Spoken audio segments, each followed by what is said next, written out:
theme for this presentation, as has been announced, is the remnant of faith and their vindication. It is also a testimony of how God has led my family and me in my early life. So I will relate to you this morning some of the events that took place while I was a child in Nazi Germany. I will tell you right at the beginning that we were not Nazis. We did not like them. We did not cooperate with them. We were the black sheep in white clothing, the clothing of righteousness of the Lord. But in their eyes, of course, since we were nonconformist, Seventh-day Adventist Christians in a state that was controlled by police and by absolute power, so that when we wanted to visit our aunt, which lived 5 miles away in the same city, we needed to get a permit from the police. We could not simply travel or visit or just move around. Everybody knew where everybody was at everybody's time. We had a family that spied on us, who lived in the flat on top of us, and they had a fantastic radio. We had only the People's Radio. The People's Radio is the one-station radio, just like in the former Soviet Union. You could have one station only on that radio, and that radio was called the People's Radio, just like there's a People's Car, a Volkswagen, so there was a Volks Radio. We had a Volks Radio. But the people upstairs who were Nazis, they had a wonderful radio. Since we had only a one-station radio, we could never listen to BBC London and the Voice of America and all these stations from the outside that you were not permitted to listen to. So we were blessed by having this tiny radio.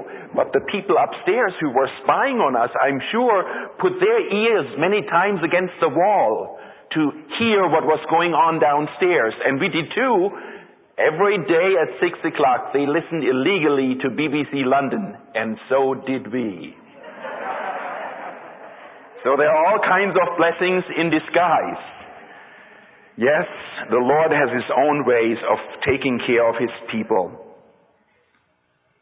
I have my Bible opened to Daniel chapter 3.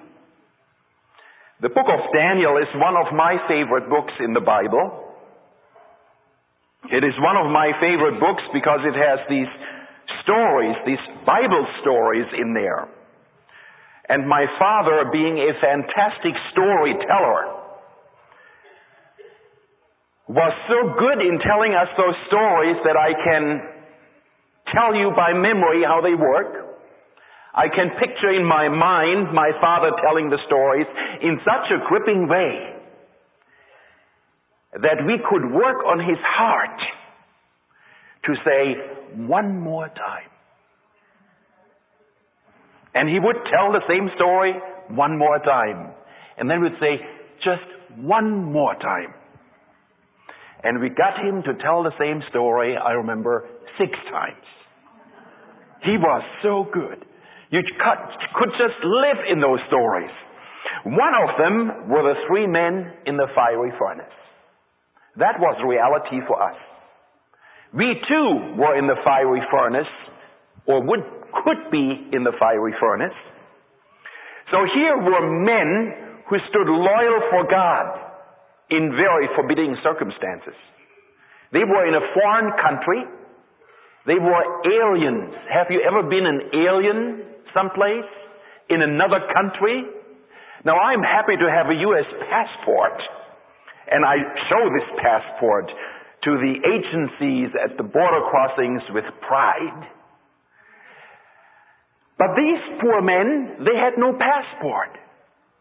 They had even received new names to indicate that the new government had authority and power over them, because the one who gives a name to somebody has authority over that person. Isn't that right?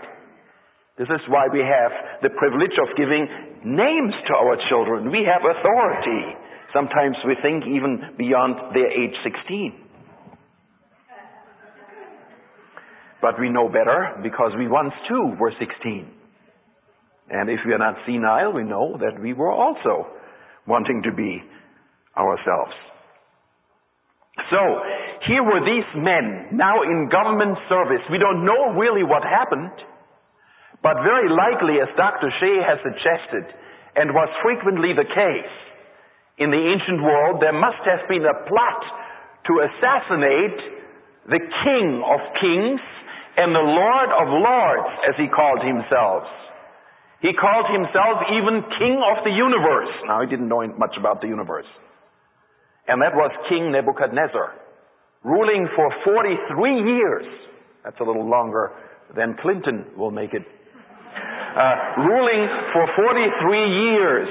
I don't know how long he will make it because I'm not a prophet nor the son of a prophet, but I do know there are problems. Bless his heart.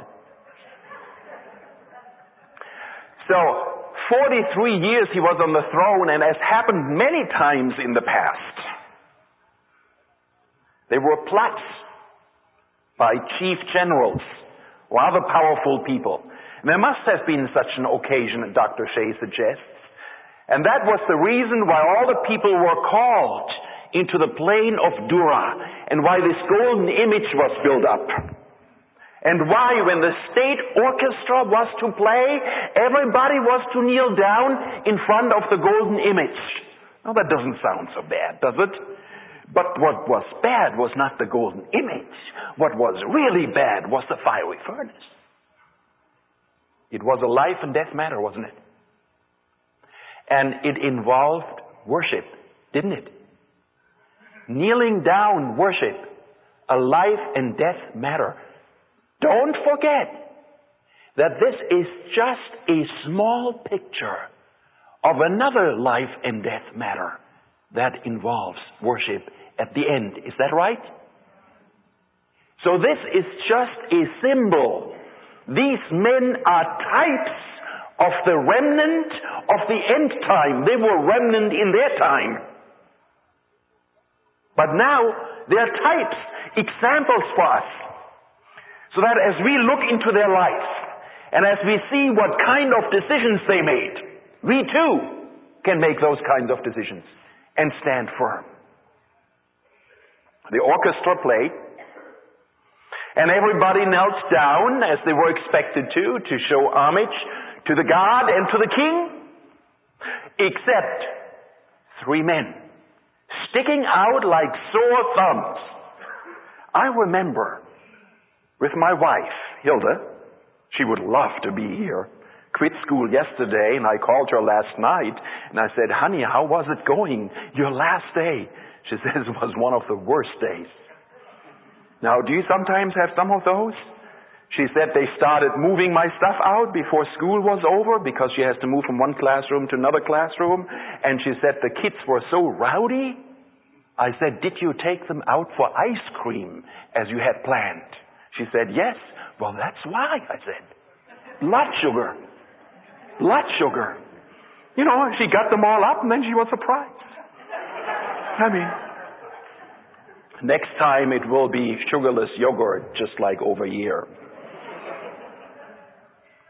Well, so here these men were there, and Hilda and I, we were in Rome several years ago.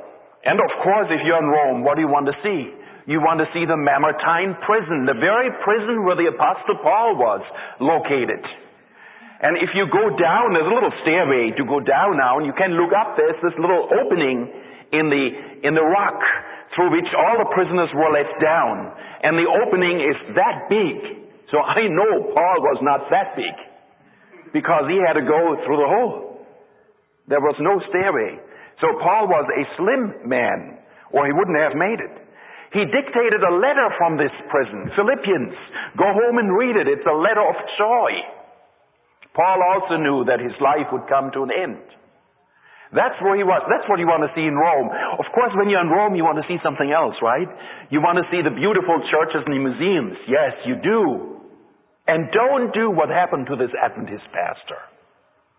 He was driving with his car in those narrow streets in Rome, and he came to a dead end, and he couldn't turn the car around, and he looked, and there were stairways going down about 200. So he took his car and drove down the stairways. Now, don't do this.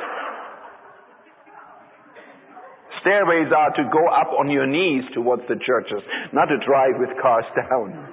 So be very careful in your driving. Rome is different. But you do want to, in Rome, also see the Pope. And so did we. I mean, after all, he's a Bible figure, isn't he? So in that case, we might as well take a look at the person who really looks. What is he like? Because these are highly intelligent people, aren't they? And so my wife and I thought, well, we're going to see the Pope, but we found out that he was not in Rome. He was in his summer castle outside of Rome, Castel Gandolfo. So we drove outside on Sunday morning because at 10 o'clock he was to give an audience. That is, people would gather together in the inner courtyard of that castle, and there were about 10,000, and you were crowded together. And at 10 o'clock he would appear, he would say words in different languages, and then at the ringing of a bell, he would give his papal blessing when all the faithful saints, the Catholics, would kneel down, as is customary for them. And my wife said, Gehard, what are we going to do when the bell rings? Well, since I was in the Catholic instruction, for half of my educational life in Germany, I said, we'll do what we always did. Protestants don't kneel down in front of a human being. We don't give acts of worship to a human being or whatever that symbolizes for them. We just remain standing. And I said, look, there are people from Sweden over there. They're all Lutherans. There are no Catholics hardly in Sweden. They're all Lutherans. So they'll do the same thing. And then there were people from the United States. They had T-shirts on. I love T-shirts. And I would recommend that we would copy what they had done, because they had on the T-shirt, I am a proud, and then they had that denomination underneath. Now, I won't give the denomination because that's not important. But sometimes I think, shouldn't we have for camp meeting all a T-shirt and say, I'm a proud Seventh-day Adventist, put proud in quotation marks and have in small letters, Holy Pride underneath? I mean, we have to have the right spirit in all things, don't you think? So sometimes we want to hide who we are. We don't have to hide anything. No, we're God's people. We are the remnant. And we know our Lord Jesus Christ in heaven. And we walk, hopefully, day by day, the walk of faith with Him. That's what these three men did then in ancient Babylon on the plain of Dura. And so when the bell rang in this big courtyard, you wouldn't believe it. The majority of the people were right away down on their knees. And then some people looked back and forth.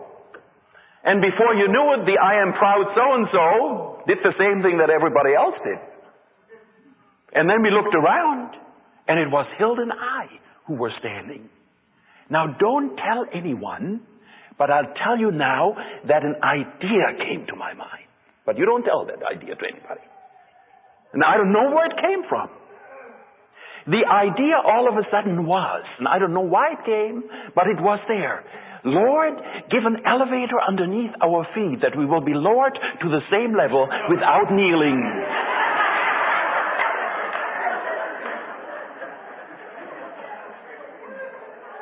It could not have been a prayer from the Lord.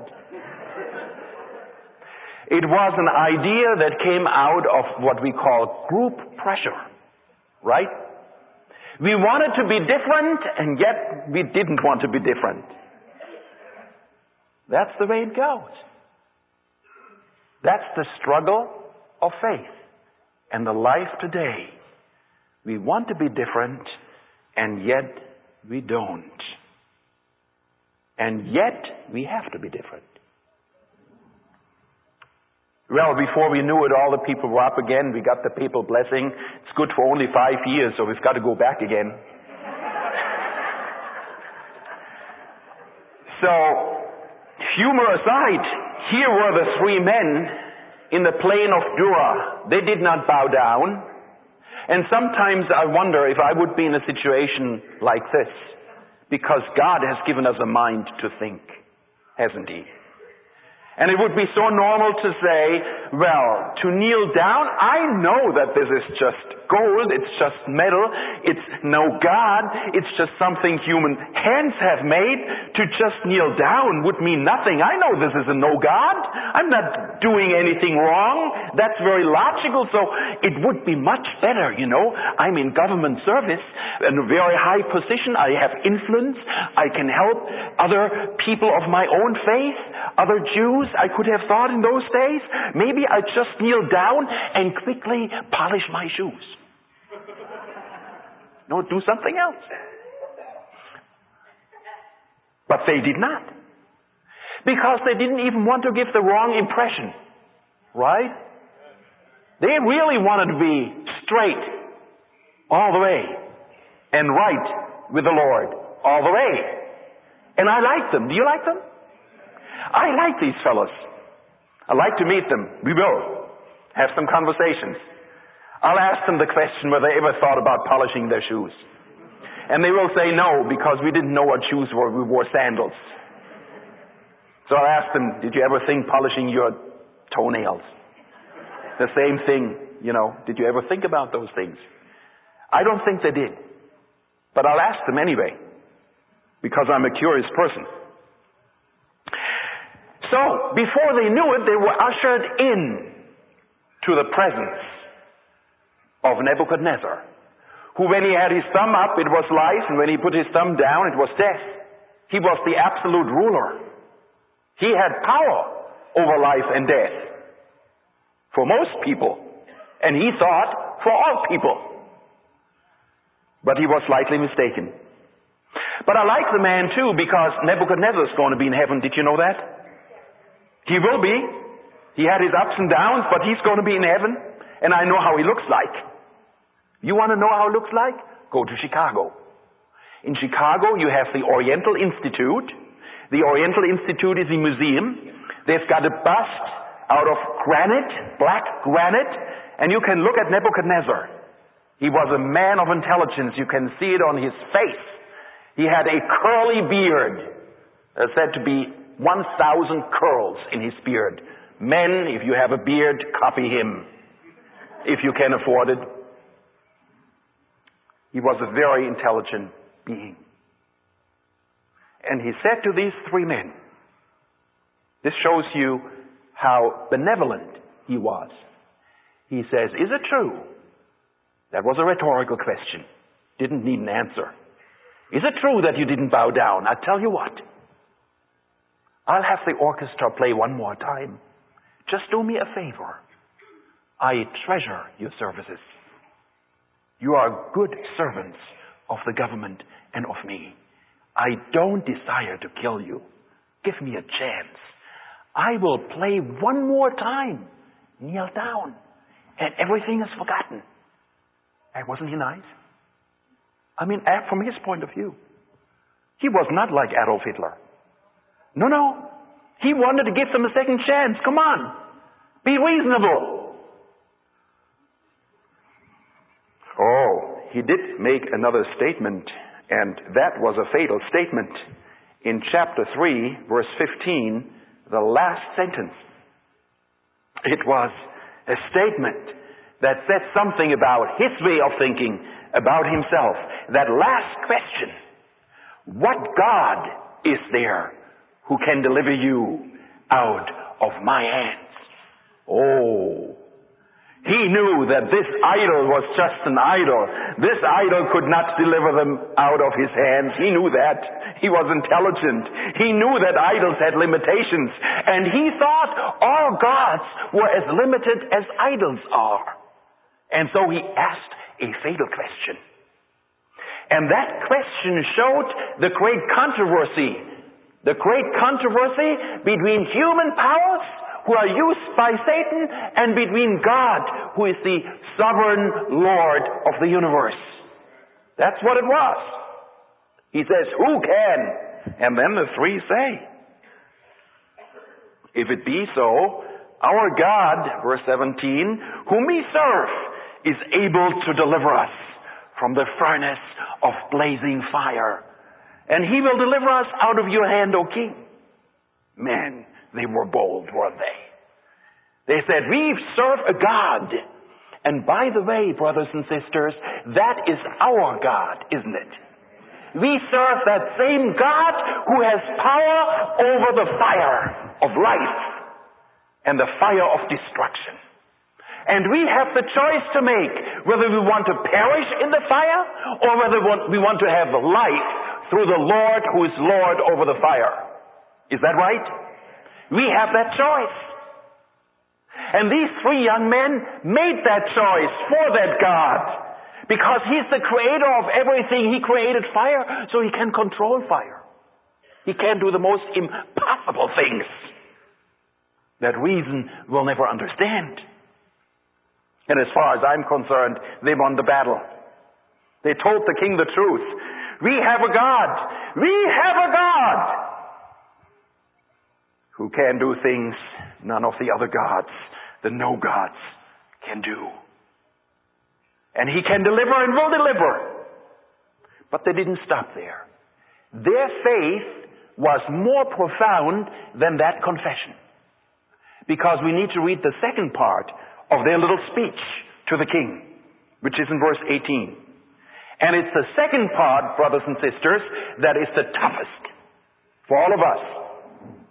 2.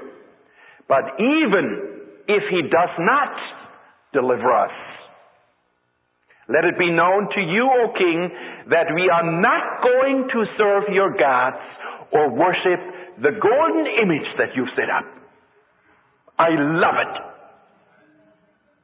They had a faith that was big enough, was profound enough, had reached the total apex, so that even though our God can save us from the fiery furnace, King, we want you to know, if our God chooses not to save us, we are still not going to serve you. What do you think about that? There's nothing more profound in the whole Bible. That our confidence in God is so strong, our faith is so deeply grounded, that whatever crisis shall hit us in life, and we all face our crises, we will still remain loyal to the God whom we know can take us out of the crisis or can keep us in the crisis even to death. That's the highest.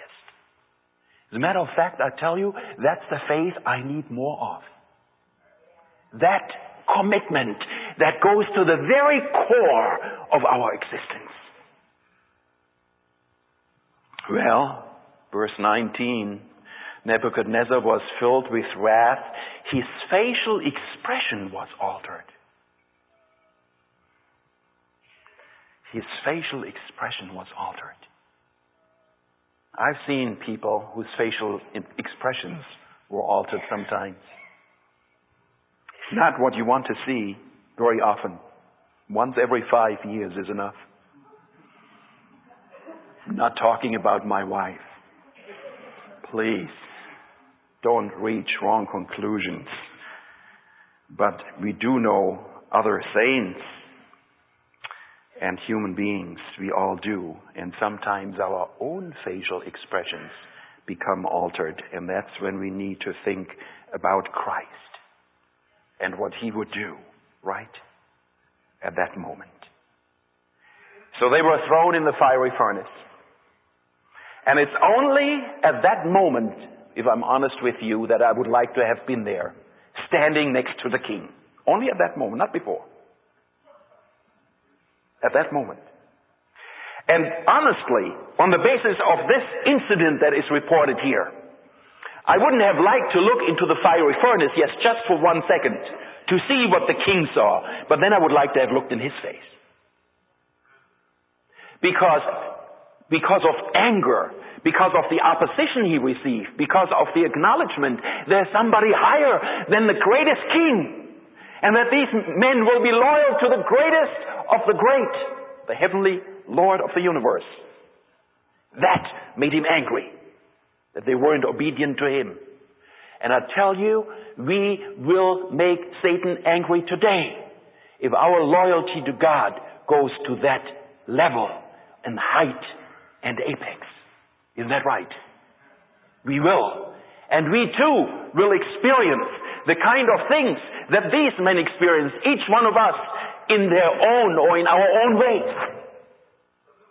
But we have to remain loyal as they remain loyal, because God's saints are never alone in the crisis of life.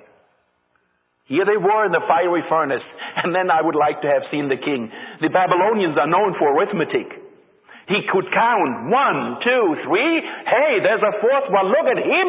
And everybody gazed in this superheated fiery furnace. And the king says, hey, he looks like a son of God. He recognized. There's a fourth one in, and they're walking around in there. He says, it can't be. I mean, I made sure I gave an order to heat that furnace 10 times hotter. I don't know how that can be done, because we heated our house with a wood furnace, and sometimes I superheated the wood furnace by purpose to burn out the creosote. Very dangerous procedure. I don't recommend it to anybody. It's a lazy man's job of cleaning out the furnace pipes. Don't recommend it. I did not know that there were 700, 800, 1200 degrees in those pipes. But my pipes, which were good pipes, I bought good stuff. Praise the Lord. So he prepared me. My pipes were getting cherry red, were getting hotter and hotter. If they wouldn't have been out of stainless steel, I don't think they would have made it. I don't have a wood stove anymore, folks. No. So, superheated, they were in there. And what does he see? He sees, like verse 25 says, look, I see 4 men loosed and walking about in the midst of the fire without harm, and the appearance of the fourth is like a son of God. So Jesus Christ was with those 3 faithful ones when they were right there in the middle of the fire. I can tell you one thing, Jesus Christ is going to be with every one of you in the middle of the fire of your life. He's right next to you. If you think he's the furthest away, read that text and know he's right next to you. The only problem is that you have to see him with the eye of faith. But he's there. He is there. Jesus Christ has promised to us, I will be with you. Didn't he say? He said, I will be with you even to the end of what? Of the world, of the age. That is our age. He says, I will be with you. And he's with us. I know time is going fast, so I've got to switch from the past to the present and tell you an experience of my mother, tell you an experience of my father, and then tell you an experience of Lodi, California, which we didn't even know was to be pronounced Lodi, since we had not learned English and had never heard of the town. We pronounced that precious city with these wonderful Adventists, Lodi, California. That was the heavenly name for us. In 1943, my mother was invited to become a member of the Nazi Party. You see, if you were not a member, you couldn't become a member. And if you were invited to be a member, you couldn't say no. Different system. So my mother said to this official who came to our house, invited her, and said to her, Mrs. Hasel, you have 4 children. There's not enough food in the country, but if you become a member of the Nazi Party, you will get additional food rations for your children. That didn't sound bad. You will get for each child 2 pairs of shoes a year instead of 1.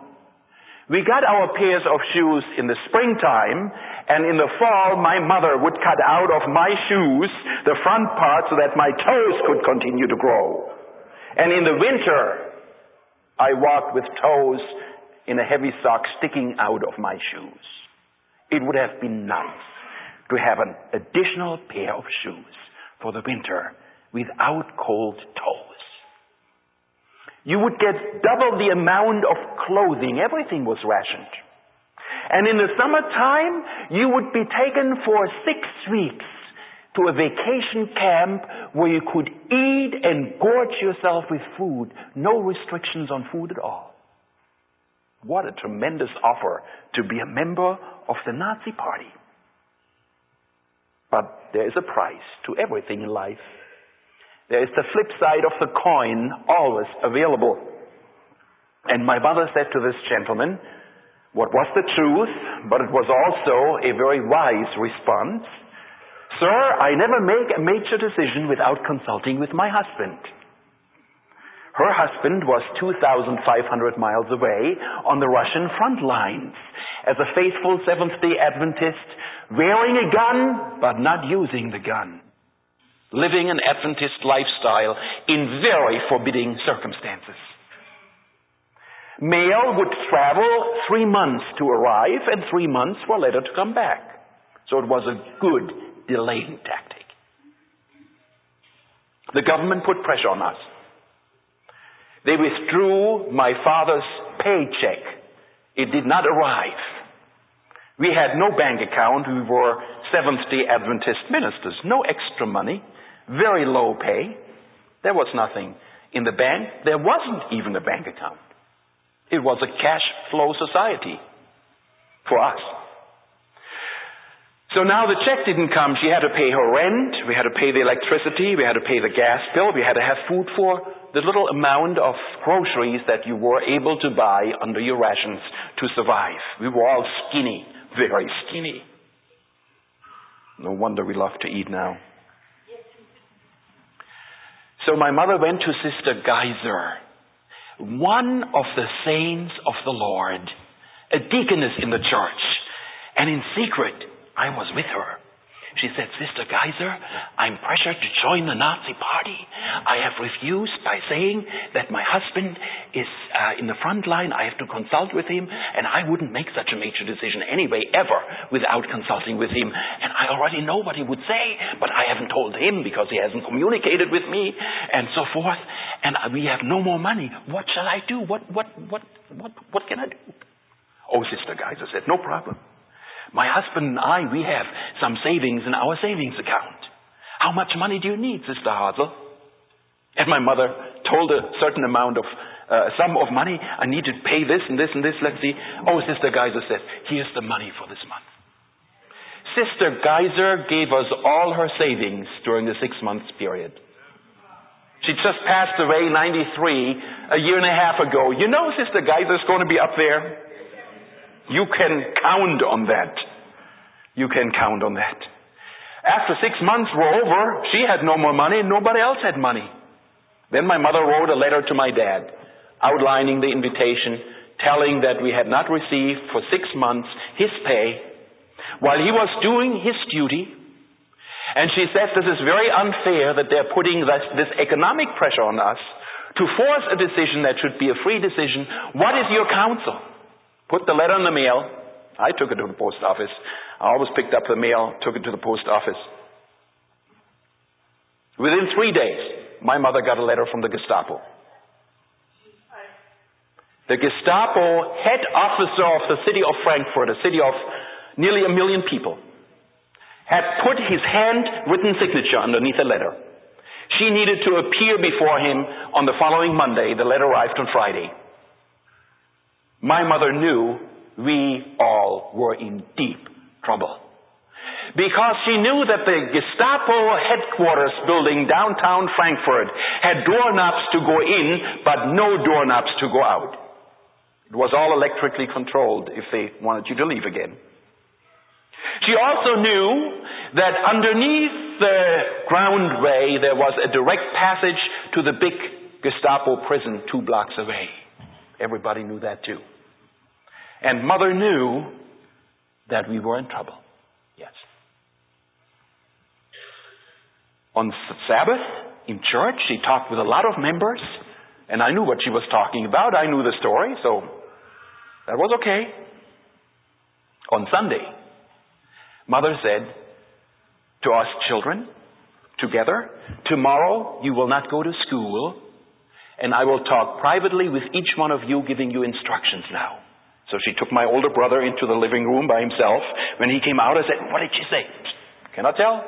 Wait until your turn comes. My sister went in. Cannot tell. Then I went in. This is what my mother said. I was 7.5 years old. She said, I'll give you the equivalent amount of a quarter.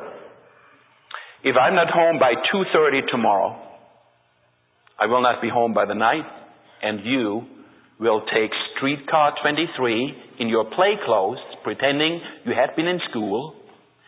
You go downtown, transfer to streetcar 17. I still remember all the numbers. Go to your Aunt Anna, and there will be other Seventh-day Adventists taking you into hiding. You will not know where your brother is going, and you are not permitted to tell him. Because if the police, the Gestapo, catches you, they will pressure you to the utmost to tell them, where's your brother? Where's your sister? Where's your other sister? And so forth. And you can honestly say, I don't know. So I didn't know where they were going. All I knew is that on Sunday at 2:30, if Mother wouldn't be home, I wouldn't have my mother anymore, and I wouldn't have my brother anymore, and my sisters anymore, and I would be somewhere among Adventists. I was shattered. On Monday morning we prayed. Mother said, be silent, because the family upstairs are watching every move. You have to pretend as if you're not in the house. No sound, no flushing of toilet, no nothing. Oh, we knew how to do that. We had been trained. She left. Well, we had sheer curtains, just as everybody else has in Germany. You can look out, but they can't look in. So we were behind the sheer curtains in the living room by about 11 o'clock, 11:30, waiting for the streetcar to come by in the distance and watching for the people getting off and waiting for Mother to come home. By 2:30, we already wore our play clothes, just one set that we had. I had my little quarter in my pocket and I had it in my hand. We were waiting on the window. 1 o'clock came, no Mother. Every 15 minutes a streetcar would come, and we would be glued to that sheer curtain, looking beyond. 1:30, no Mother. 2 o'clock, no Mother. 2 more streetcars. And we would all scatter, never to see each other again. 2:15, 1 more streetcar. Still no Mother. The streetcar came, the bell was rung on that tram, and people came off, and one lady in the distance was walking fast. And we all recognized her gait instantaneously. It was Mother. And we said, Mom! Hellebucks up there, these people can't even shout for joy. So she came in.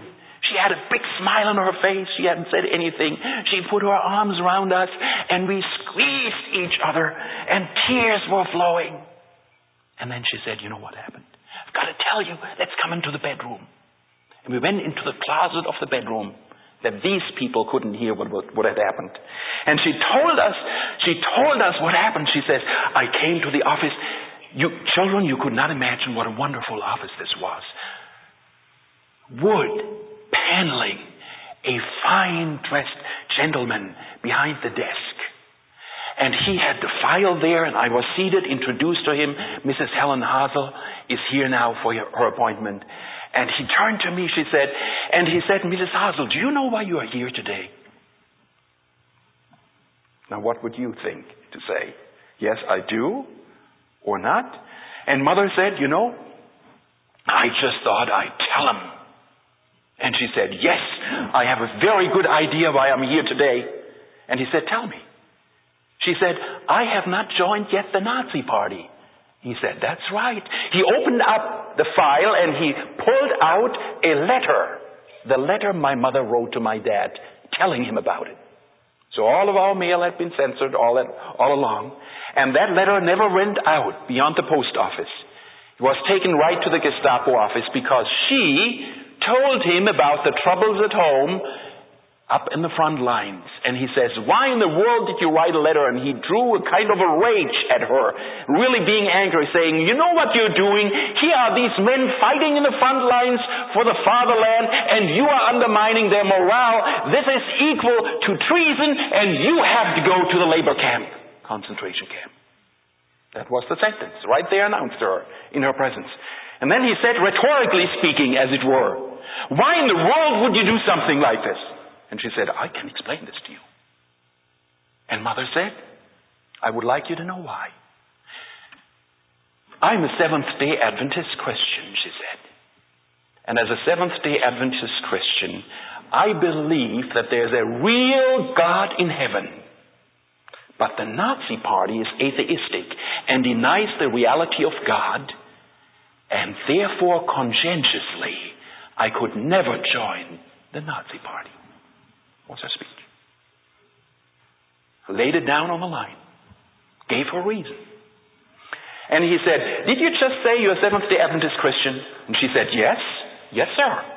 He went to the phone, dialed the number, said, I would like to have a confirmation. Mrs. Helen Hasel gave the street. Is she a member of the Seventh-day Adventist Church here in town? Hung up within seconds, Mother said. The response came, confirmed. Then the man behind the desk said to her, you know, I've moved 3 years ago to the suburb of Neu-Isenburg into a very lovely home.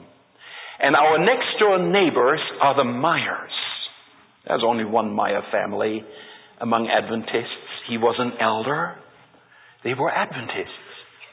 And then he said, these Myers are Seventh-day Adventists, and when we moved in, can you imagine that they, out of the little food we all have, made a special welcome meal for us and welcomed my wife and me and my 2 boys. They were so kind. They were the nicest people we ever met any place. Oh, my mother thought that sounds pretty good. And then he said, our relationship with the Myers has increased. They're wonderful people. They're the finest people. He said, they're Seventh-day Adventists like you are. Tell you what, after he thought for a second, he says, your file will be closed. You'll get the checks for the last 6 months in the mail yet this week, and everything is taken care of. Well, I tell you, I was glad that this man was at that spot, and I'm also delighted about these Seventh-day Adventist neighbors. Real Adventist neighbors. They were. As she was ushered out, he said to her, Mrs. Hasel, I want you to know that I'm not the person whose name is on this sign here in front of the desk. I'm the deputy director. The person whom you were to see today became very ill this morning, but everything is still taken care of. See how the Lord's providence works? So I didn't have to use my quarter that I had in my hand. I didn't have to take streetcar 23 and 17. No, the Lord worked it out. So I believe that people who are making their decisions for the Lord will find their rewards. It is never easy to be an Adventist. Never was promised. It wasn't easy for these men in Babylon to be faithful remnant. It wasn't easy. But it has never been an issue of Christianity and true Adventism and the remnant to be easy. It has always been a matter of the relationship to God. And while He takes care of us in whatever He allows, He will not allow one thing more to happen than what we can bear. Is that right? So that is our loyalty to Him. My father, during that time, was way deep in the southern part of Russia in the Caucasus Mountains. And you know, the Germans never retreated, they only regrouped. So they were constantly regrouping backwards. Constantly regrouping backwards. And my father, of course, knew that from the beginning that Nazism could not succeed. It didn't fit Bible prophecy. He knew the book of Daniel. His commanding officer once asked him, because he was there in the general staff as a sergeant. He didn't want to be promoted higher because he would have to give orders. So the Lord arranged that he was there in that particular office, and the commanding officer, what we would call here a three-star general, once asked my father a very crucial question. He said, I want to know from you what you think about the conclusion of the war. Who's going to win? Now, you don't just speak to a German general who is in charge of the direct command with Berlin what you really think. And my father immediately said, Sir, is this a private question or is this an official question? Because there was a rule in the German army. If somebody asked you a private question, you could never be persecuted. It was a gentleman's rule. You could really then speak your mind. If it was an official question, then anything official could happen to you. And the general immediately said, this is a private question. My father took his little Bible out of the pocket that he has. I have the Bible at home, incidentally. I treasure that Bible. I think it goes with me to heaven. I have that Bible there, and he took it out and gave a Bible study on Daniel 2, showing him that there will be no more world rule on the part of either communism or Nazism or anybody else. He was very impressed. And when he was finished, he says, now tomorrow afternoon I call 2 officers in here, and you will give the same information. And my father said, Sir, this was private. He says, it will be private tomorrow too. On the following day, he called 2 officers in, both of whom were history professors at the universities in Germany. And all the dates he gave, 605, Nebuchadnezzar, and the dates and all of that. Whenever my father had to give the same Bible study, and he told to these officers, this is a private conversation, that when it's finished, it never took place. Do you understand? Yes, sir. They understood this. Yes, sir. This was private.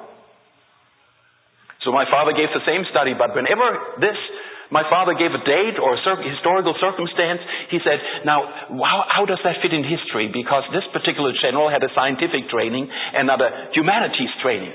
And they say, oh, this is right. There was Nebuchadnezzar, and there was this world empire, and this, everything is fine.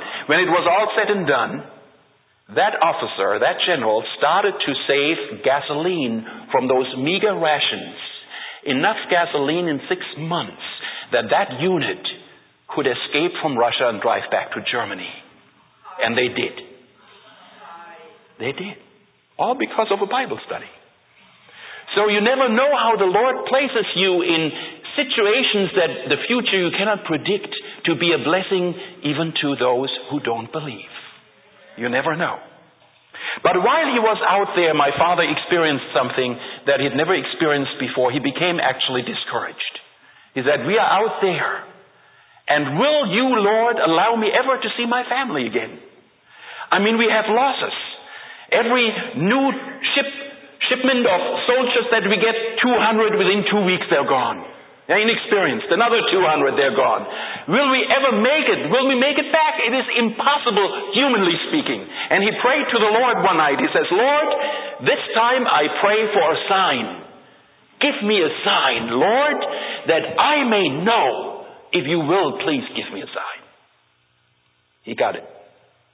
The next morning, at 4 o'clock, 200 Russian tanks were approaching toward that little town that they had been located in with just a few soldiers and a few German tanks left. 200. He heard them first.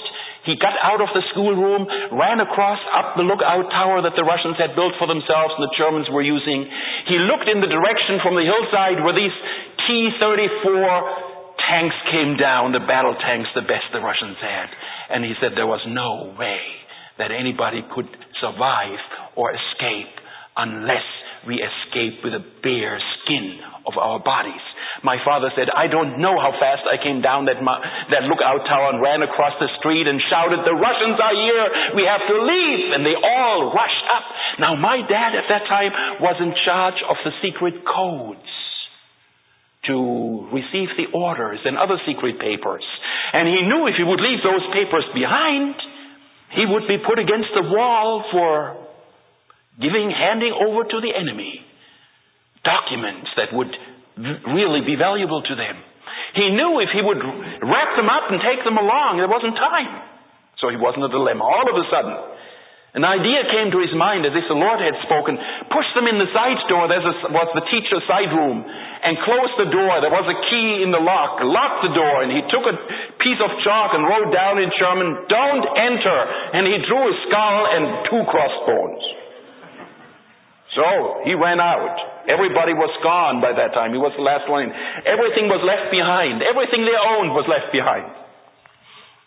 He looked down the road and he saw a German tank pulling away, because he himself had been left behind. The rush was too fast, and he knew he had to run for that tank, to reach that tank.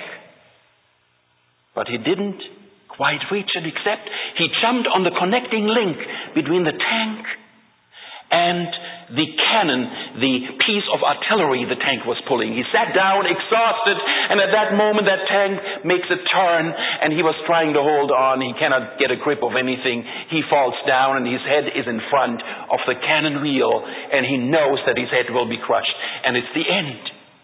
And he sees his whole life in a split second, from early till that moment. He says, my whole life was in my mind in a split second. And I quickly prayed, "Lord, save me and my family." And somebody grabs him in the back, jerks him away, lifts him through the air about 20 feet, and sets him in the middle of the German tank. And he says, I looked around. I thought, who in the world is there to do this? And he says, I looked and I looked and I looked, and all of a sudden it dawned upon me, it must have been an angel of the Lord. And he said, then I praised the Lord. He says, I sang hymns on top of the German tank because I knew I was going to see you kids again, and I would see my wife again. The Lord had shown me.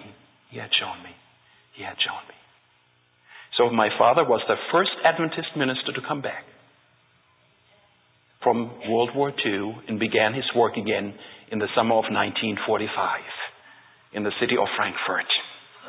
He gave Bible studies to Ron Schmidt's mother. Ron Schmidt, you know him? My father gave Bible studies to her mother. She never became an Adventist, but Ron remembers something. Seed sown, you never know when they sprout. Isn't that fantastic?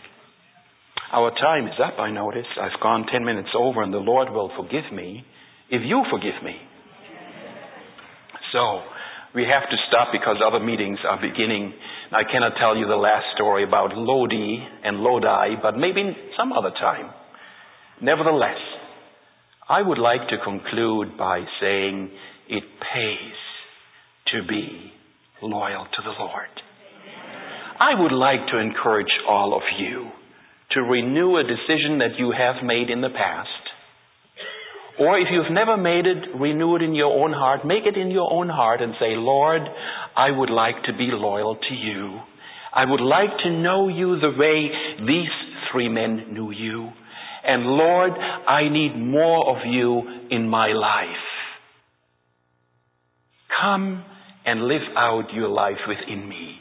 If you like to make that renewal or that new decision, I would like to invite you to stand with me, please.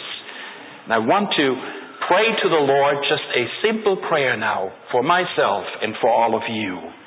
Lord in heaven, we are touched by your faithful servants of the past, your genuine remnant of faith. They were victorious. They were vindicated before the world in their loyalty to you.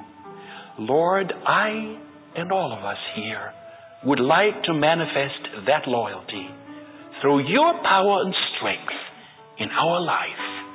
Touch us, live in us, stay with us. We pray in Jesus' name. Amen. You have been listening to another special American Christian Ministries presentation. This is a digital recording for optimum sound quality. International copyright, all rights reserved. To order a copy of this or other presentations, or for a free catalog, please call toll-free 800-233-4450. International calls dial 717-652-7000. You may also order from our secure website at www.americanchristianministry.org. There you will discover the largest selection of authentic Adventist preaching available. You can trust ACM. There's no compromise here. If American Christian Ministries has been a blessing to you, why not take a moment just now and send us a note or an email with your testimony? We'll share it with the speakers and volunteer workers to encourage them. Your prayers and continued financial support are very important to ensure the continuation of this ministry as we help prepare America and the world to meet Jesus Christ. He is coming soon.